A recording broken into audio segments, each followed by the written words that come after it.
Sir একটু এদিকে দেখি স্যার একটু সবাই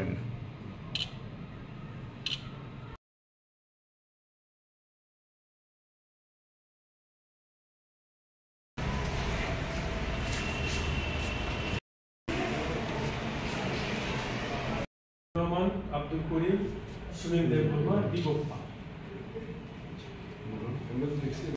প্রথম যে বিষয়টা হল যে সাম্প্রতিককালে যে বন্যাটা হইল আমাদের চিফ সেক্রেটারি যিনি আছেন ওনার মাধ্যমে কেন্দ্রীয় সরকারের কাছে দাবি জানানো যে এই বন্যাকে জাতীয় বিপর্যয় হিসেবে ঘোষণা যারা তারা সেখানে দুই নম্বর দাবি হয়েছে যারা সাহায্য পাইছে তার একটা তালিকা তৈরি করে সংশ্লিষ্ট পঞ্চায়েত হোক, তারপরে এসডিএম অফিস হোক বা এগ্রিকালচার সাহায্য করে থাকলে এগ্রিকালচার অফিস হোক, মানে একটা লিস্ট থেকে টানা গ্রাম পঞ্চায়েত ওয়াইজ একটা লিস্ট টানা, নগর পঞ্চায়েত ওয়ার্ড ওয়াইজ, নগর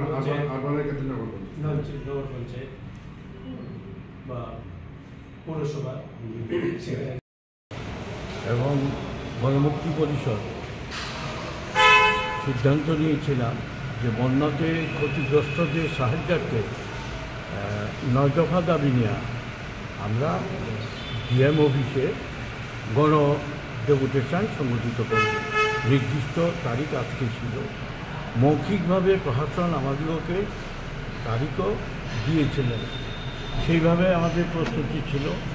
কিন্তু অনিবার্য কারণবশত বিশ্রামগঞ্জের আইনশৃঙ্খলার প্রশ্নে প্রশাসন আমাদেরকে 2-3 দিন আগেই জানিয়ে দিয়েছে যে আপনারা আমাদেরকে সাহায্য করুন সম্পৃক্তি রক্ষার্থে, আমরা যাতে গণ ডেপুটেশনটা না দিই।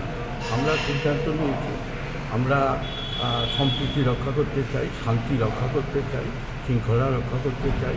তাই আমরা মান্যতা দিয়ে আমাদের যেই লোকজন এসেছিল প্রায় 100 লোক, তাদের একটা হলের মধ্যে বসিয়ে সেখানে গণকনভেনশন করে আমাদের ডিমান্ডগুলো, সমস্যাগুলো, এই দাবি নিয়ে আমরা ডিএম সাহেবের এখানে যাব, এটা বিস্তৃতভাবে ব্যাখ্যা এবং বিশ্লেষণ করি।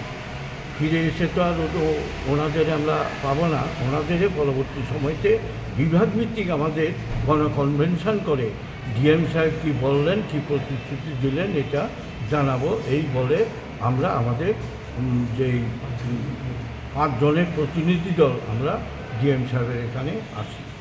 ডিএম সাহেব খুব সৌজন্যমূলক আলোচনা করেছেন এবং উনি বলেছেন যেই ডিমান্ডগুলো আপনারা রেখেছেন এটা ত্রিপুরার সার্বিক উন্নয়নের স্বার্থ, কৃষকের স্বার্থ, এগুলো উনি সহমত পোষণ করেন এবং ঊর্ধ্বতন কর্তৃপক্ষের নজরে নেবেন বলে প্রতিশ্রুতি দিয়েছেন। ডিএম না এডিএম? এডিএম সাহেব।